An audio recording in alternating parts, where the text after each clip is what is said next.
Vamos terminar hoje a primeira parte desse catecismo, quer dizer, o credo. Espero que essas são as verdades que nós devemos acreditar. Depois nós vamos passar para, vamos ver a oração, né? Segunda parte, é mais curta, o Pai Nosso, Ave Maria, e depois passaremos para os mandamentos, quer dizer, o que é que a gente tem que fazer, né?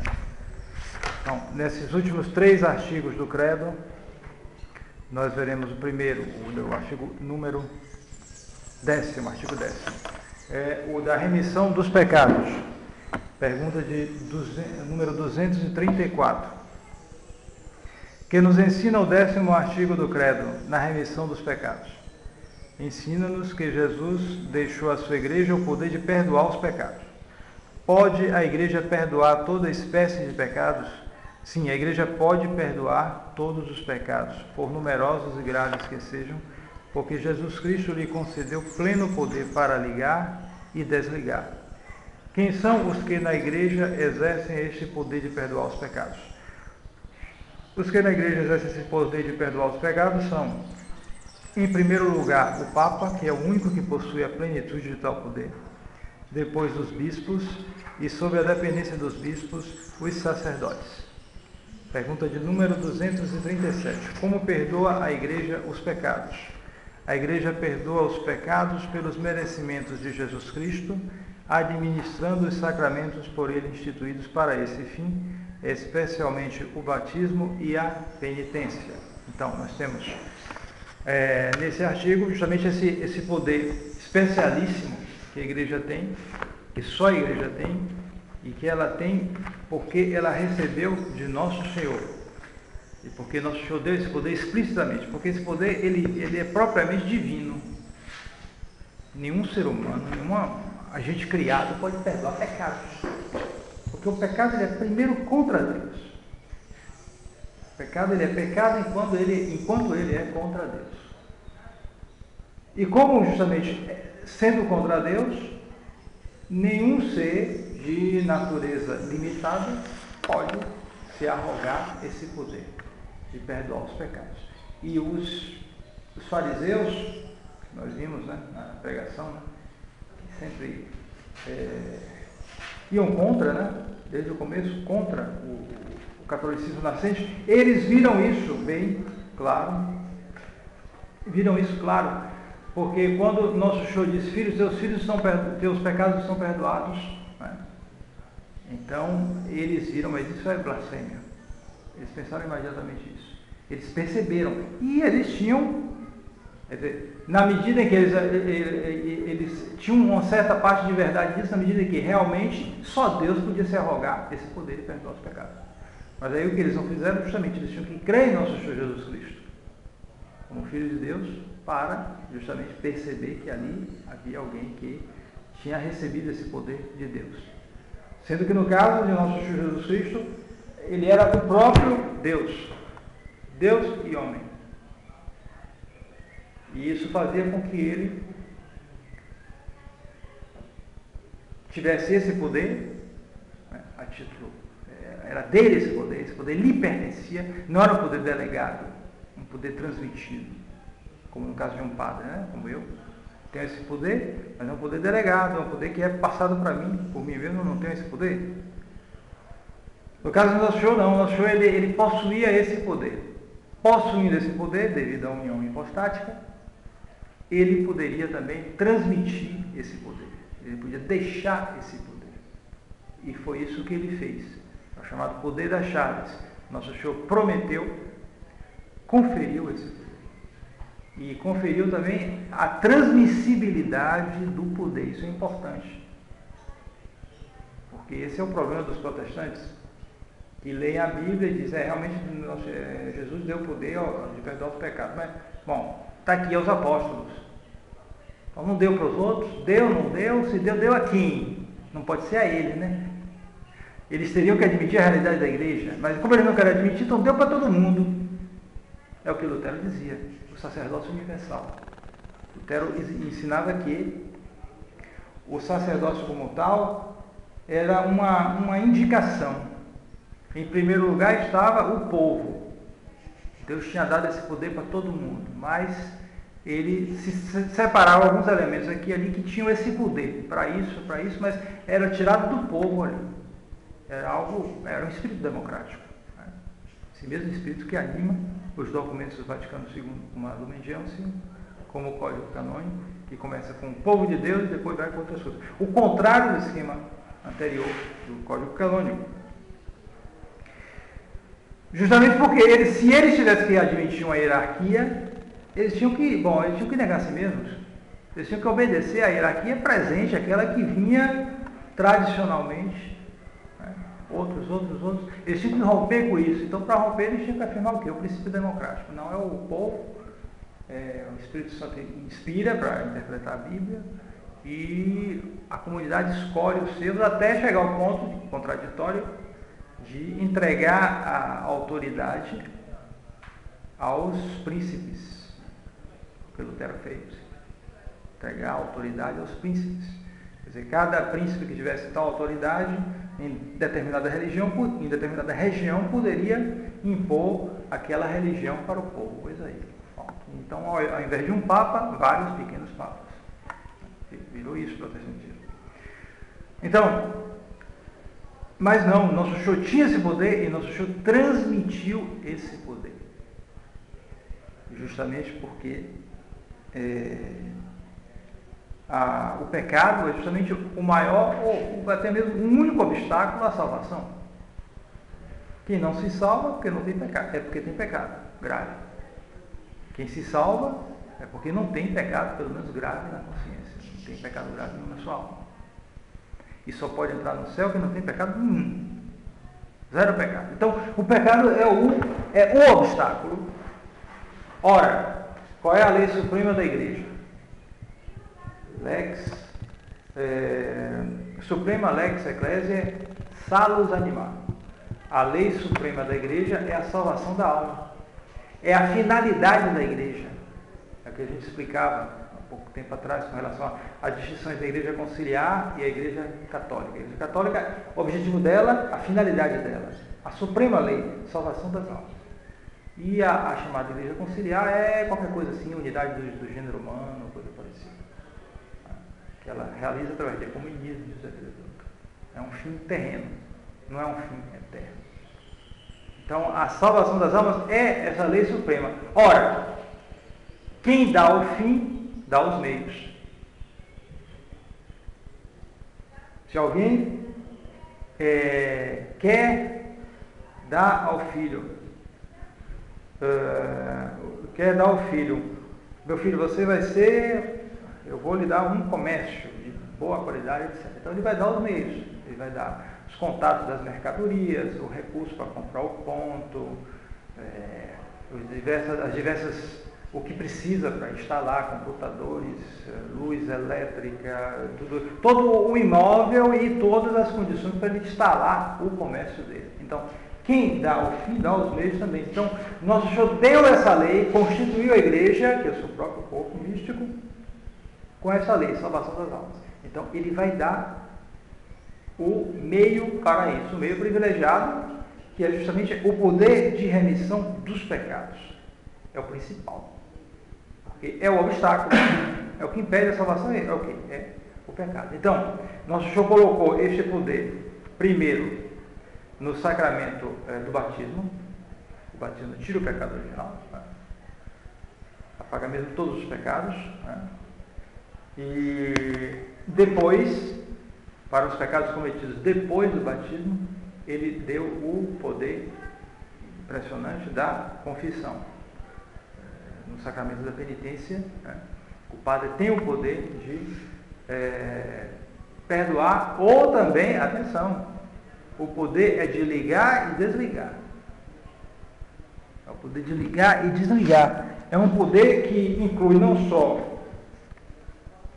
o poder de perdoar diante de Deus os pecados, mas também o poder de estabelecer obrigações que o penitente tem que cumprir para que ele seja liberado, perdoado dos seus pecados, ou seja, o poder de infligir penas.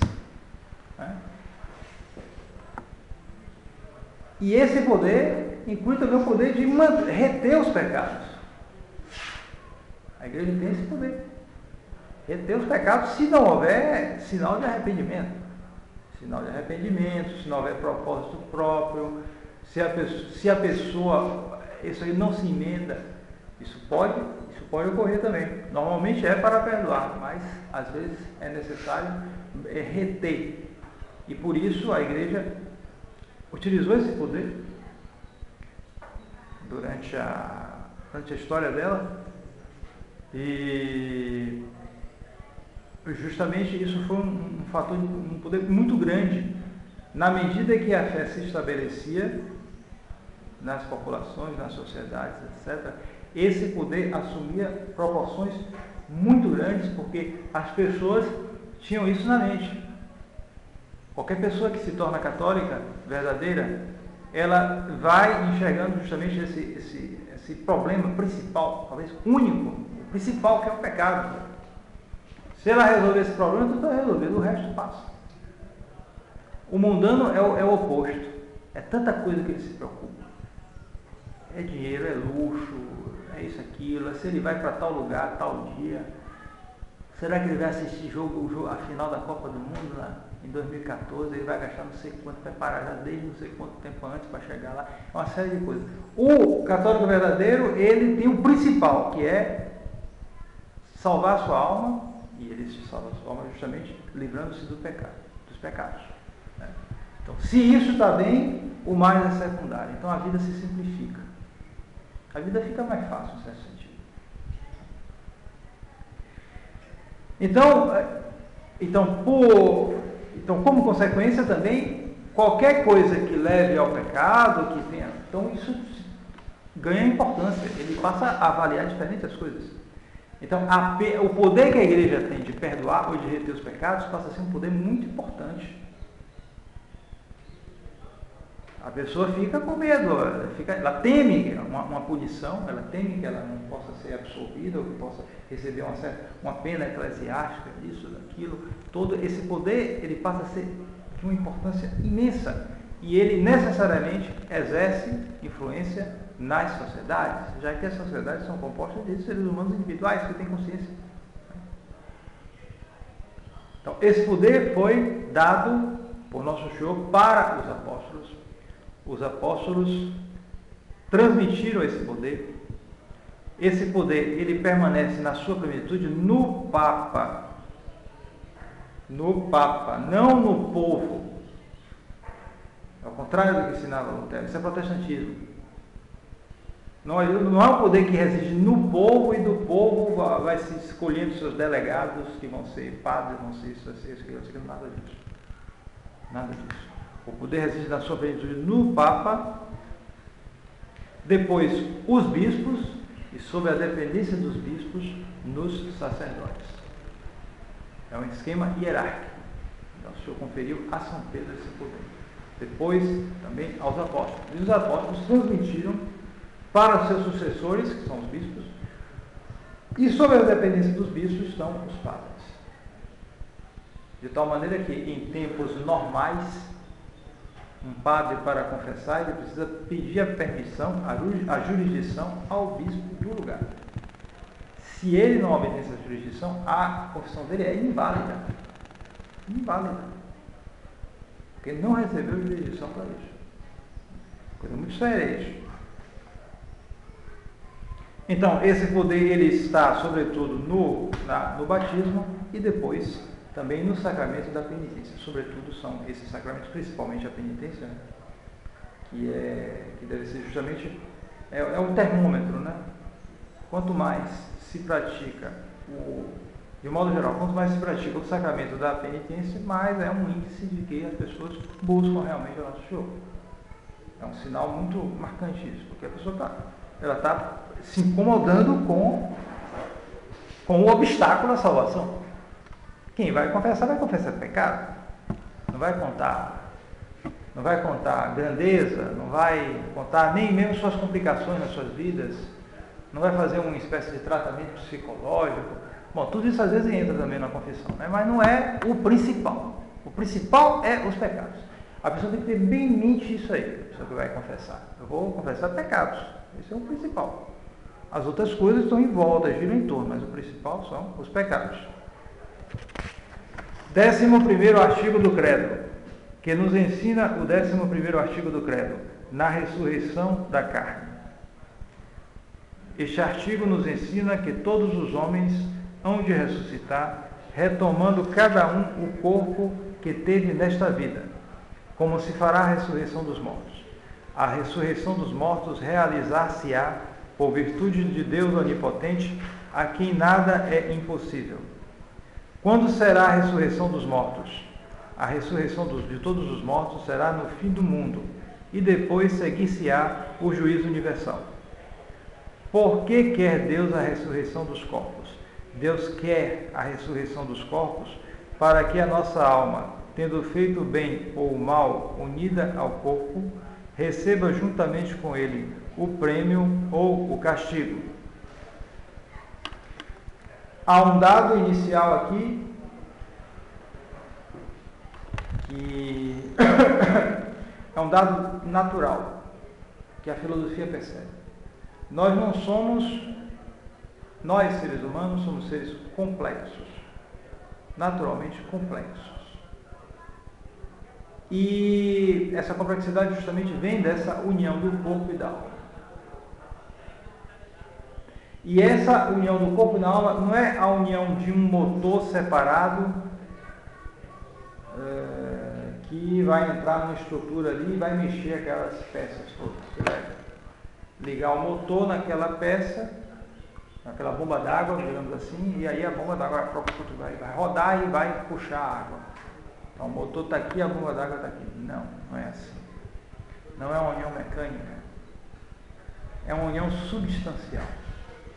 E a filosofia aristotélica tomística viu isso melhor do que todas as outras, que não sabiam explicar a união da alma e do corpo, de tal maneira que essa doutrina filosófica, né, natural, ela se adapta perfeitamente com o dogma da ressurreição da carne. Porque, justamente, quando a gente entra na moral, nós vemos que quando o ser humano faz alguma ação boa, ou faz alguma ação errada, algum pecado, essa ação boa ou ação má é feita não separadamente pela alma ou separadamente pelo corpo. Atenção que há uma tendência ruim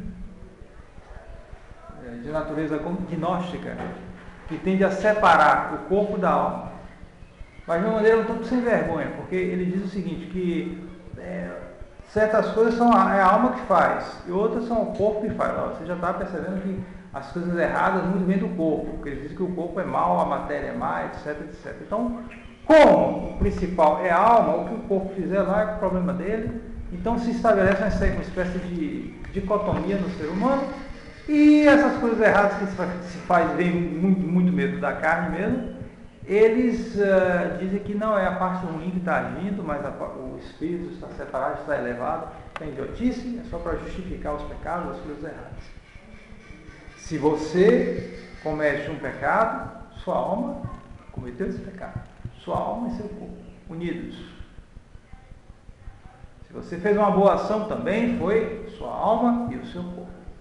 Se você deu uma esmola, seu corpo teve aquela ação de pegar o dinheiro, isso, aquilo e dar para um pobre.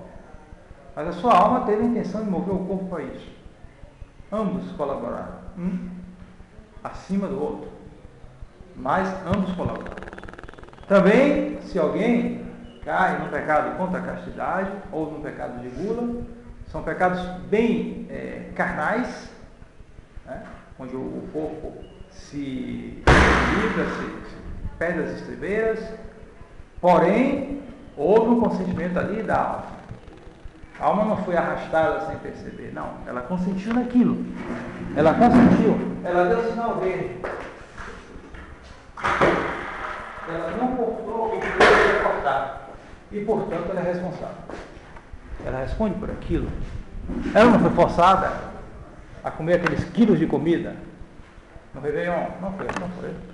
Obrigada. Ela quis. Ela se deixou levar pelo atrativo. Mas ela consentiu. Então ela tem culpa. E tem culpa principal disso também.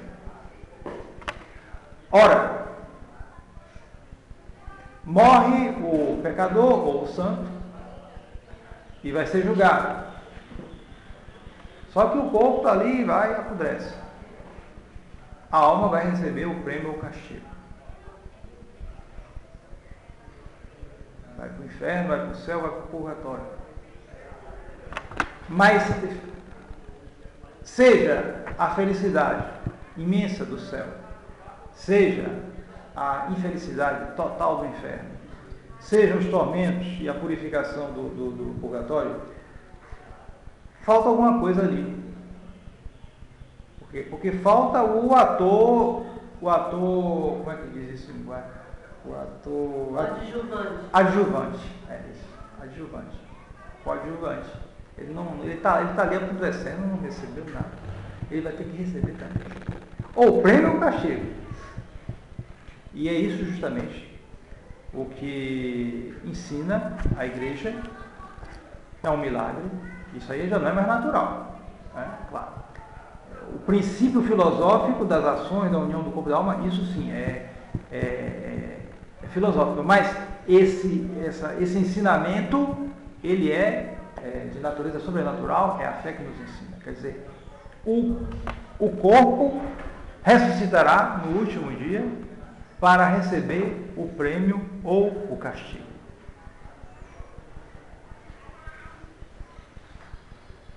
Justamente, ele vai receber esse prêmio junto com a alma. Vai ser um complemento, ou um complemento de felicidade ou de sofrimento. Ressuscitarão todos os homens, todos da mesma maneira? Não. Haverá enorme diferença entre os corpos dos eleitos e os corpos dos condenados, porque somente os corpos dos eleitos terão a semelhança de Jesus Cristo ressuscitado, os dotes dos corpos gloriosos. Quais são estes dotes que adornarão os corpos dos bem-aventurados?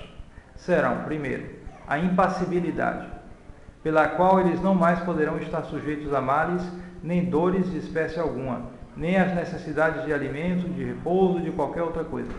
Segundo, a claridade, pela qual eles resplandecerão como o sol e as estrelas.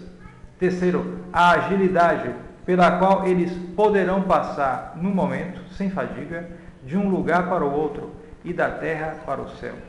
Quarto, a sutileza, pela qual eles poderão, sem obstáculo, passar através de qualquer corpo, como fez Jesus ressuscitado.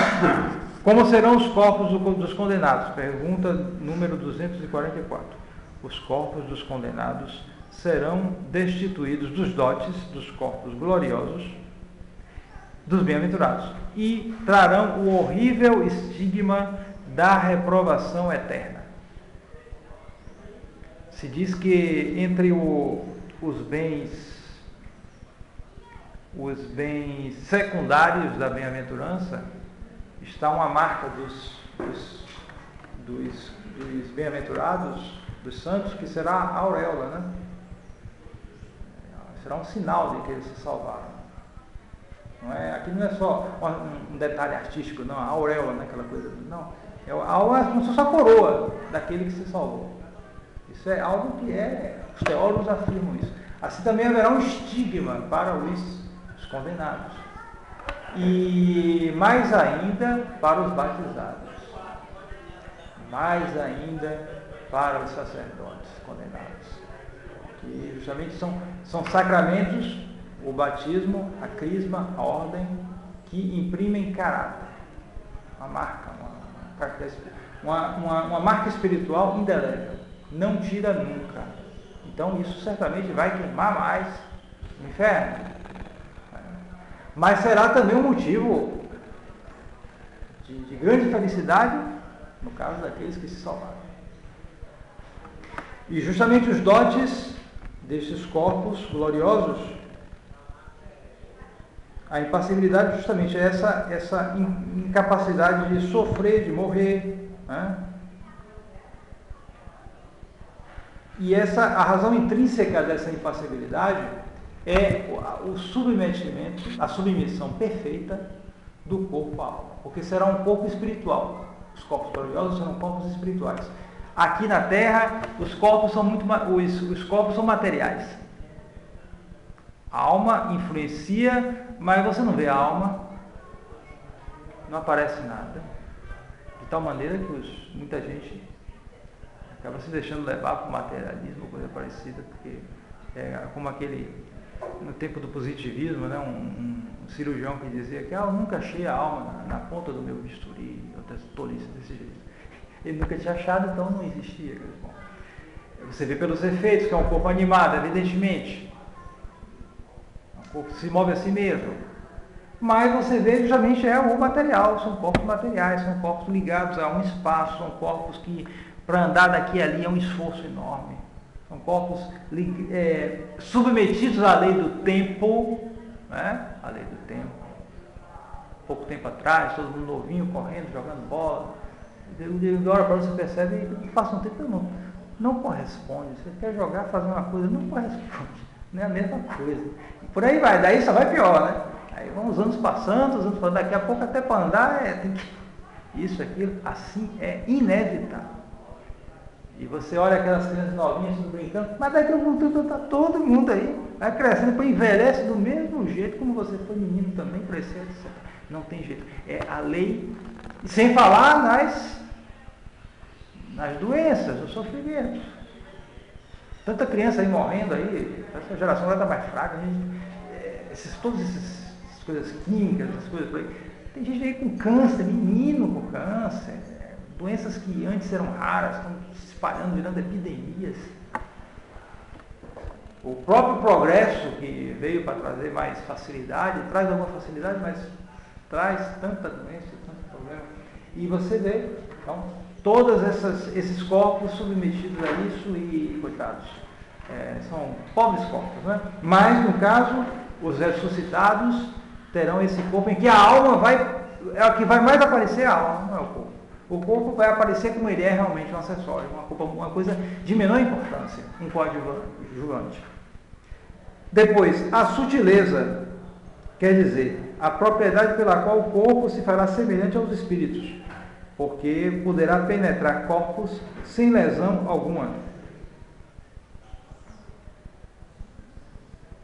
Assim, por exemplo, o nosso Senhor saiu do sepulcro selado, né? O sepulcro tinha uma pedra e botaram um selo. Né? E nosso Senhor passou por ali. E também entrando no cenáculo, estando as portas fechadas.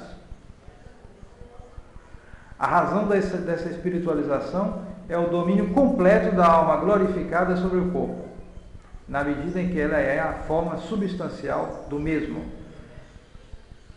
O espírito vai dominar de tal maneira o corpo que o corpo assumirá determinadas propriedades que poderá passar por sólidos, passar por isso, passar por aquilo. E é impressionante como o nosso Senhor ressuscitou como primogênito dos ressuscitados. Justamente, nosso Senhor já via a dificuldade que as pessoas teriam para admitir a ressurreição dos mortos. E pense bem, as pessoas que viveram há 1000 anos atrás, na Idade Média, você vai e bota ali aqueles... Existe até hoje, né? Aqueles túmulos nas igrejas antigas, com pessoas lá enterradas. Aí bota um, só vira cinza, bota outro ali, bota ali, que passa séculos e séculos. Só tem pó ali.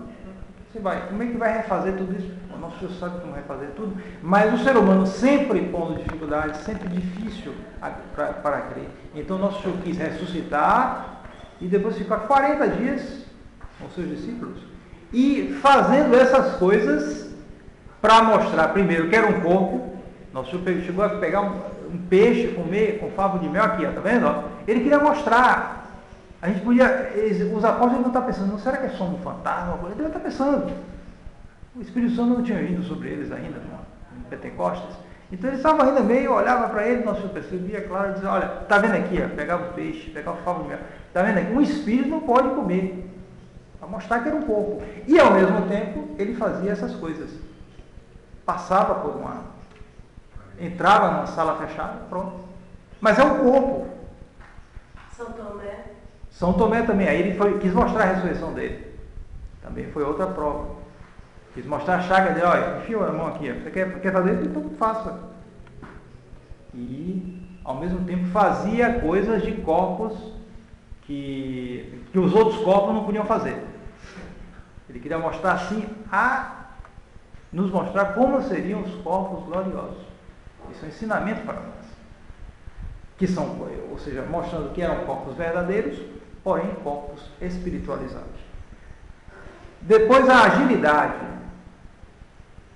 Nenhum desses campeões aí de futebol pode ter uma agilidade incomparável à agilidade de um corpo glorioso.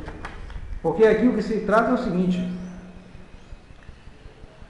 é a capacidade do corpo para obedecer ao Espírito com suma facilidade e rapidez em todos os seus movimentos. Essa propriedade se contrapõe ao peso dos corpos terrestres, determinada pela lei da gravidade. A razão intrínseca da agilidade desse dom está no total domínio da alma glorificada sobre o corpo, na medida em que ela é o princípio motor do mesmo. Quer dizer, a alma é que move o corpo. Só que o corpo é pesado. O corpo opõe um obstáculo à alma. Então, a alma gostaria de ir daqui até outro lugar. O corpo vai.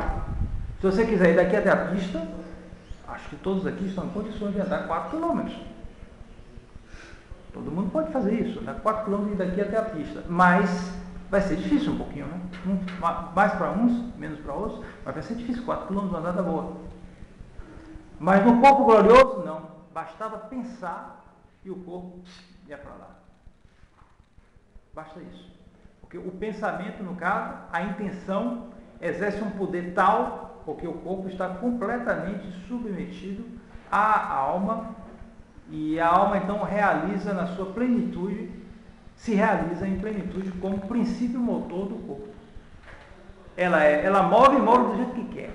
Mas, padre, ainda não é o caso de São José de Cupertino, que ele bastava ouvir o nome de Nossa Senhora, ele já imediatamente voava para diante da imagem. Sim, porque justamente não era um corpo glorioso, mas Nosso Senhor, de certo modo, já antecipava isso. Na medida que ele era um santo, ele estava em estado de graça, e ele estava no seu próprio corpo, a alma, fortificada pela graça e pelo dom de Deus agindo nela, fazia com que a alma superasse o corpo. Daí os fenômenos místicos de levitação, de voar nos ares, a bilocação, que é mais incrível ainda, apareceu ao mesmo tempo em 2 lugares. Quer dizer, não é o corpo que aparece como tal, é uma aparência, mas Nosso Senhor faz isso. Porque a pessoa age como o Padre Pio, que foi confessar um padre amigo dele, salesiano, na Argentina. Ele na Itália confessou, foi acompanhar a morte do padre amigo dele, na Argentina. Apareceu na Argentina e ele na Itália. Então, ao mesmo tempo na Itália. Quer dizer, é um dom extraordinário de Deus. Nunca tinha ido na Argentina. Nunca. Acho que ele nunca saiu da Itália. Se viajou, foi pouco. São Martim de Porres nunca saiu do Peru, né? São Martim de Porres era um mulato filho de escrava, liberta, né, de fato. E São Martim de Lima? São Martim de Lima. Ele fez milagres extraordinários. Ele foi pregar na China. E na África. Na China e na África. Estando num convento em Lima, no Peru.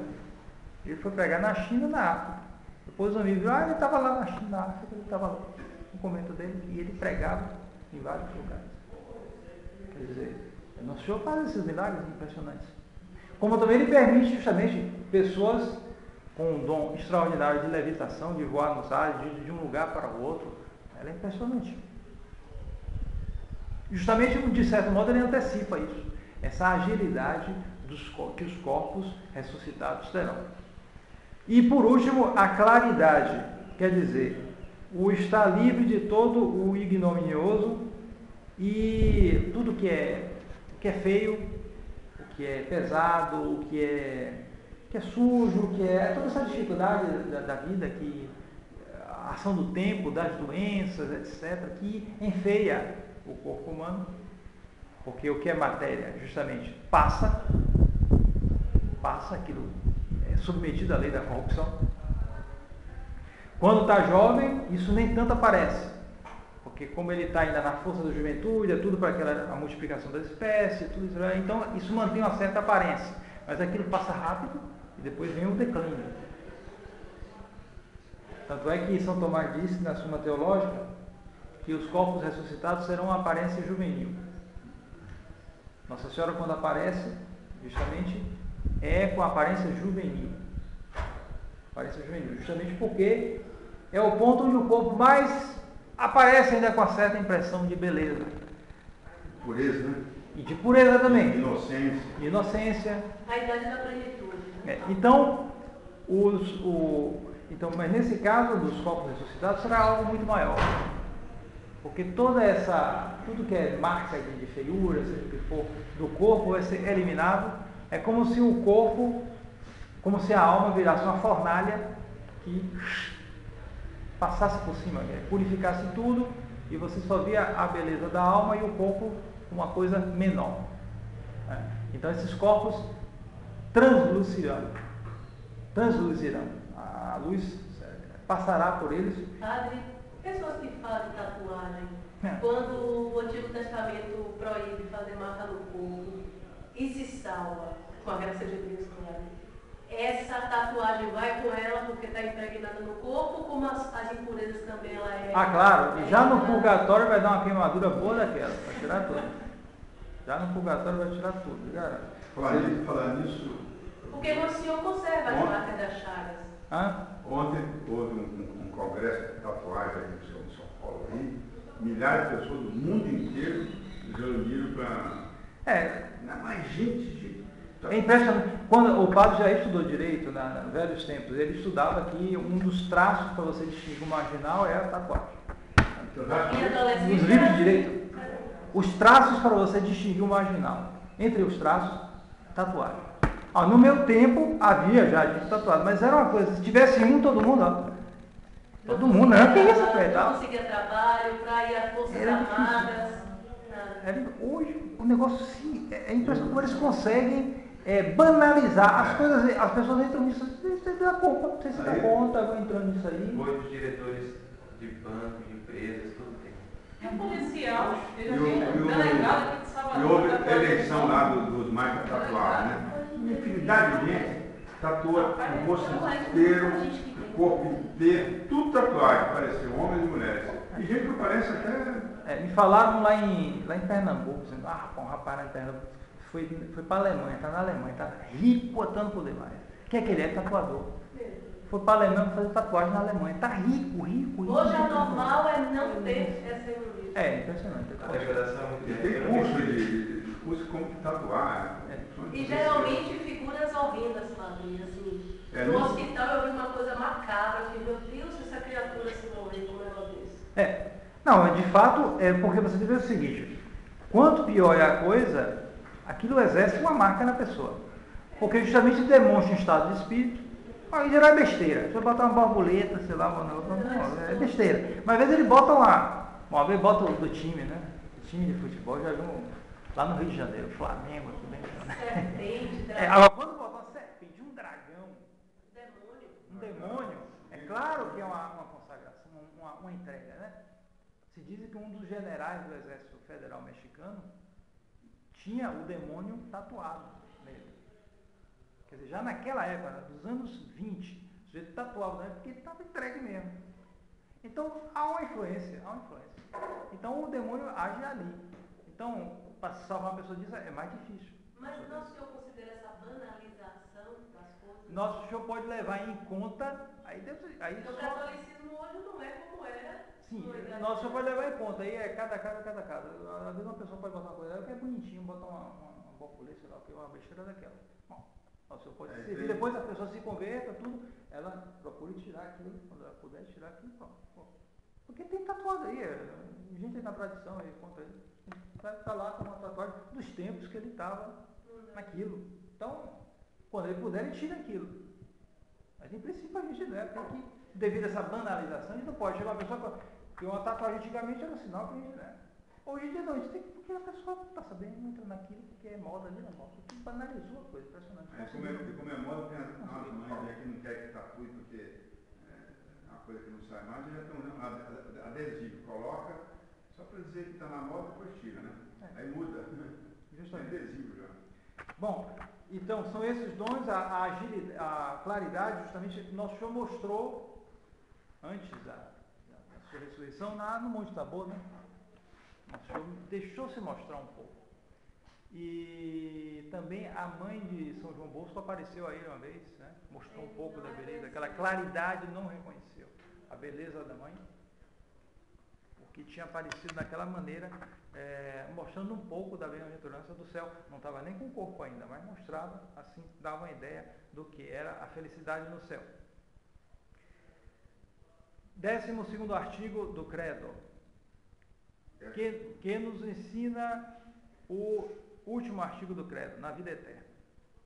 O último artigo do Credo ensina-nos que depois da vida presente há outra, ou eternamente feliz para os eleitos do paraíso, ou eternamente desgraçada, é o termo do catecismo, para os condenados do inferno. Podemos compreender a felicidade do paraíso? Não podemos compreender a felicidade do paraíso porque excede os conhecimentos da nossa inteligência limitada e porque os bens do céu não podem comparar-se aos bens deste mundo. Em que consiste a felicidade dos eleitos? A felicidade dos eleitos consiste em ver, amar e possuir para sempre a Deus, fonte de todo bem. Em que consiste a desgraça dos condenados? A desgraça dos condenados consiste em serem para sempre privados da vista de Deus e punidos com tormentos eternos no inferno. É interessante esse termo, que aqui na Bahia tomou um termo, uma conotação um tanto de palavrão. Né? Mas, na verdade, é o que é desprovido de graça. Exatamente. A pessoa diz hoje, virou praticamente um nome feio, mas na verdade é um termo que se usa por aí. Se usa. Porque indica o sujeito é desprovido da graça. E isso é verdadeiramente um inferno. Porque no inferno a pessoa perde a graça de maneira definitiva. Aquele que está em pecado mortal é um desgraçado nesse sentido, mas é temporário esperando, né? Até que ele vá ao tribunal da confissão, então ele está agraciado de novo. Mas o que foi para o inferno, esse não tem mais jeito. Esse danado também. Se chama também danado. Vira uma pessoa que é muito ativa, vê o menino danado. Exatamente. Aí outra alteração semântica que trai também. Eu, desde pequeno, que menino danado. É um menino. Não, menino danado é um menino que ninguém pega, chama de pestinha, de capetinha, chama. É terrível. Não, na verdade, o danado, ele sofreu um dano. E esse dano, justamente, é a chamada desgraça. Mas também, mesmo esse termo desgraçado, usa também. O padre Jair conta, lá no seminário, tempo antigo, o padre, dizia ele, que, falando do menino, o Jair, né? Não, ele pega a música, ele pega a música, tem um ouvido desgraçado esse menino. Porque usa nesse mesmo sentido, porque tinha um ouvido bom, o Jair tem um ouvido bom, pega bem música, então já menino tinha, então já dizia, não, isso aí tem um ouvido desgraçado esse menino. Eu também peguei essa expressão. Modificação semântica desses termos. Na verdade, esses termos são bem negativos. São dignos de pena. Alguém danado, alguém desgraçado, porque se refere justamente aos condenados. O sentido primeiro é esse. Mas usa no inverso. Às vezes usa danado porque é uma coisa boa. Porque hoje... o mundanismo altera muita coisa, né? Infeliz também, Fábio? Infeliz também, claro. Infeliz. Se diz também. É a inversão semântica de várias palavras que acabaram tomando um sentido, às vezes um sentido contrário.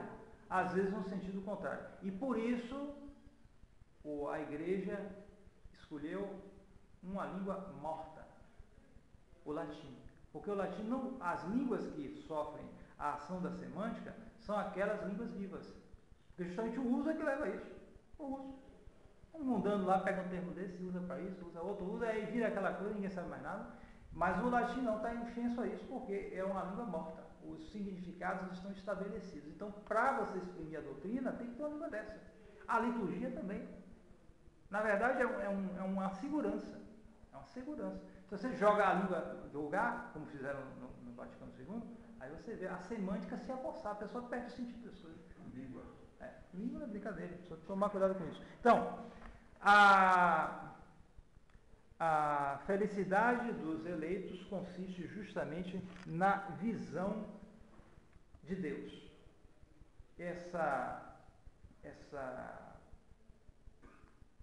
Justamente essa, a gente não entende isso. A gente não entende isso. Os mundanos, sobretudo.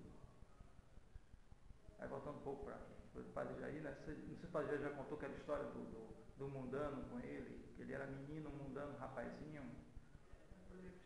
O rapazinho, um rapaz lá, ele estava nas férias aí, no lado aí de Lustosa, por aí. E ele era menino, né?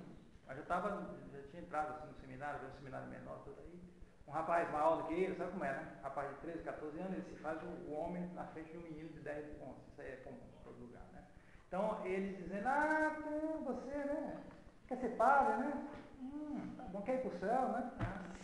Eu não, quero ir para o inferno. Sabe por quê? Porque o céu, você fica rezando, aquele negócio, não, no inferno tem festa, tem isso, tem aquilo.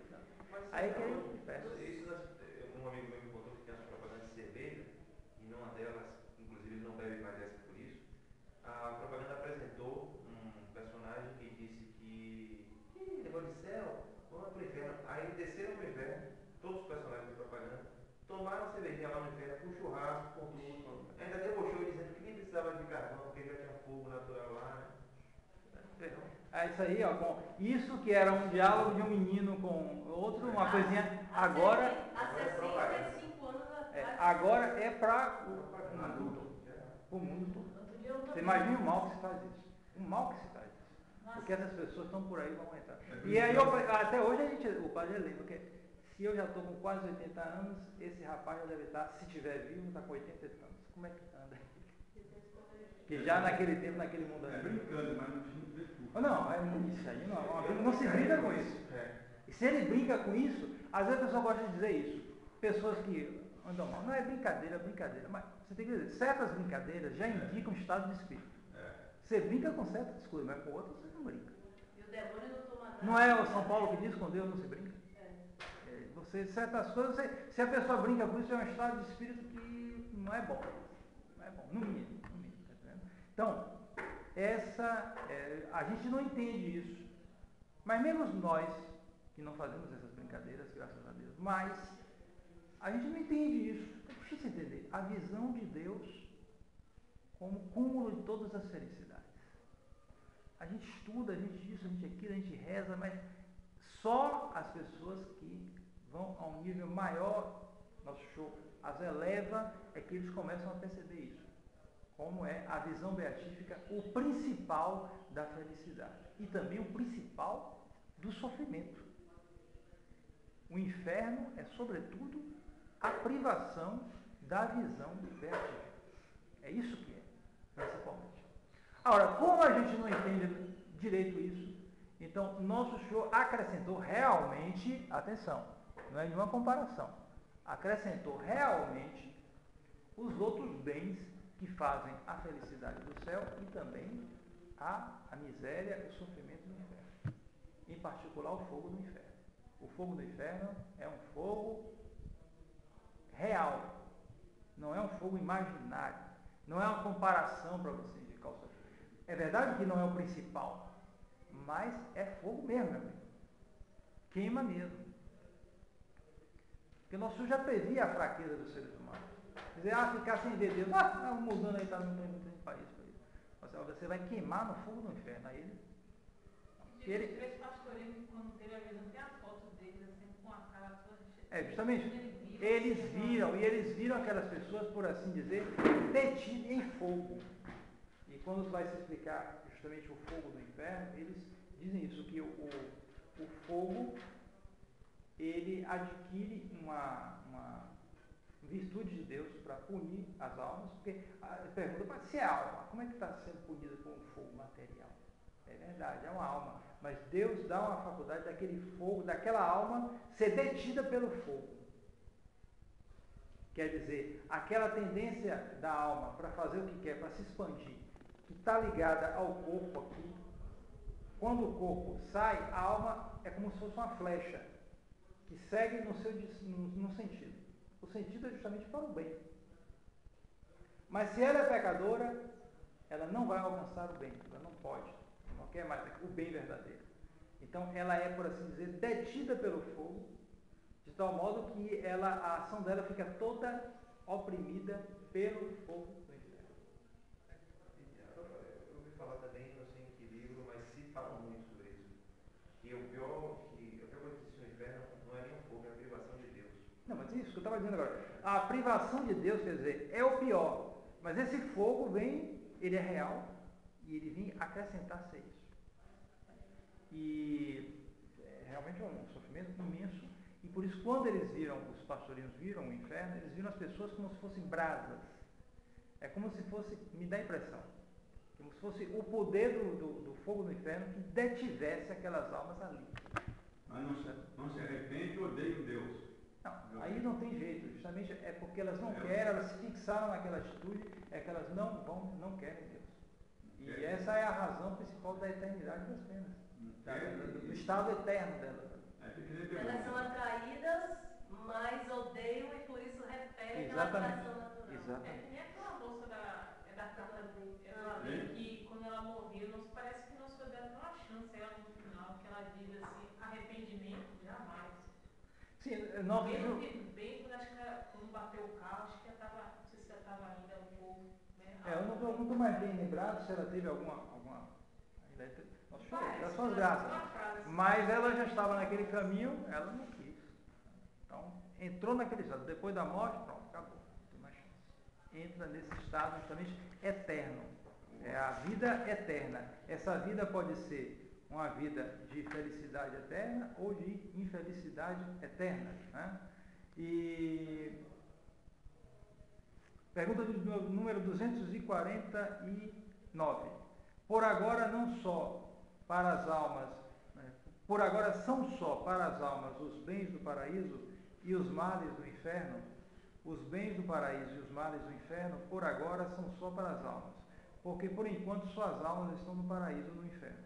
Mas depois da ressurreição, os homens, na plenitude da sua natureza, isto é, em corpo e alma, serão ou felizes ou infelizes para sempre. Serão iguais para os eleitos, os bens do paraíso, e para os condenados, os males do inferno? Não. Serão iguais na substância e na duração, mas na medida, isto é, no grau, serão maiores ou menores segundo os méritos ou deméritos de cada um, porque justamente, assim como o nosso Senhor diz que no céu há várias moradas, também no inferno há várias moradas. E isso deve ser um aviso para nós, porque a tendência hoje dos menos ruins é a mediocridade. Então eles gostam de olhar aquelas notícias de jornal ou dessas revistas, sei lá, com cada tipo de gente perdida, tanto por demais, tudo quanto é coisa, aquela gente que eu não sei, tem coragem de aparecer assim, com aqueles vícios, com aquelas coisas, porque justamente é uma espécie de querer livrar o lado dele. Então ele anda também coisa errada, mas não é isso aí, eu não faço isso, eu não faço aquilo, eu não faço aquilo. Mas ele é uma espécie de uma coisa assim, meio... Então, ele procura livrar o lado dele assim, olhando essas coisas, olha só, o sujeito assassinou isso, aquilo, pervertido, isso, aquilo, drogado, isso, aquilo, mas eu não tenho. Mas, se ele parar para examinar, ele vê que ele tem coisa errada também nele. Então, é muito importante lembrar esse raciocínio aqui, que é verdade, em princípio essas pessoas vão pegar um inferno pesado daqueles, mas não quer dizer que os outros não peguem inferno pesado, inferno também, se andarem mal, se andarem fora do caminho dos mandamentos. Existem muitas moradas também no inferno, e assim também no céu. Há pessoas que se salvam assim na ponta, na pontinha mesmo, né? A gente fica até, rapaz, fulano se salvou. Né? A gente vai ter essas surpresas.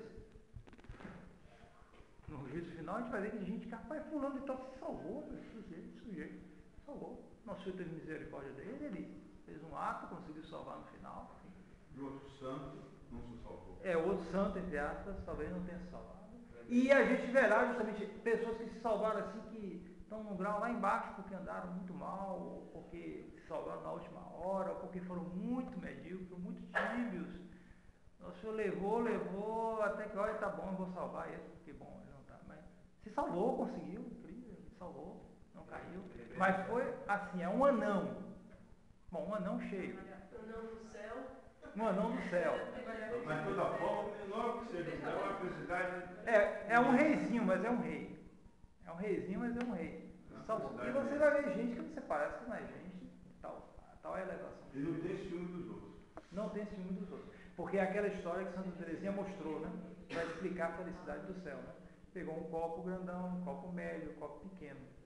Um copo de licor, um copo de água normal, um copo grandão daqueles, e encheu até a boca todos os três. Aí, é o céu aqui, é isso que explica os graus do céu. Mesmo o copinho pequenininho, o copinho médio, o copinho grande, todos estão cheios. Estão na sua plenitude. Perfeitamente feliz. Exatamente. Agora, a medida varia muito. O que quer dizer a palavra amém no fim do credo? A palavra amém significa assim seja. No fim do credo significa assim é. Quer dizer, creio que é absolutamente verdadeiro tudo o que nesses 12 artigos se contém e estou mais certo disso do que se o visse com os meus próprios olhos. É a história também da semântica. Hoje você fala, eu creio que fulano vai ganhar dinheiro naquele negócio. Eu creio. Você está dando uma opinião. Não, credo não. Quando eu digo creio, eu digo que é assim. Exatamente, não tem nada de probabilidade. Mas a palavra tomou um sentido hoje assim. Mas não é esse o sentido da palavra credo. Isso influencia de tal maneira que até no canto gregoriano, você veja bem, quando a gente vai cantar o Salve Regina, Salve Regina, note bem, cada sílaba tem várias notas. Salve, 4 notas. É o que chama melisma em canto gregoriano. Quer dizer, você com uma sílaba você faz uma melodia. Agora, vamos cantar o credo. Credo in unum Deum. Note bem que só a última tem um melisma. A outra, cada nota corresponde a uma sílaba. Credo in unum Patem omnipotentem. Ele é quase todo silábico. Cada sílaba corresponde a uma nota. Por que isso? Pela firmeza. Porque justamente você está afirmando.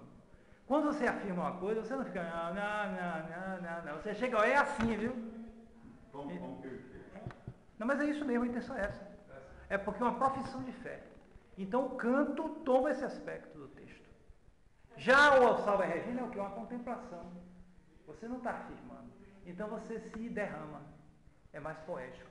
Por isso é que tem mais notas em cada pedacinho tem várias notas para uma sílaba.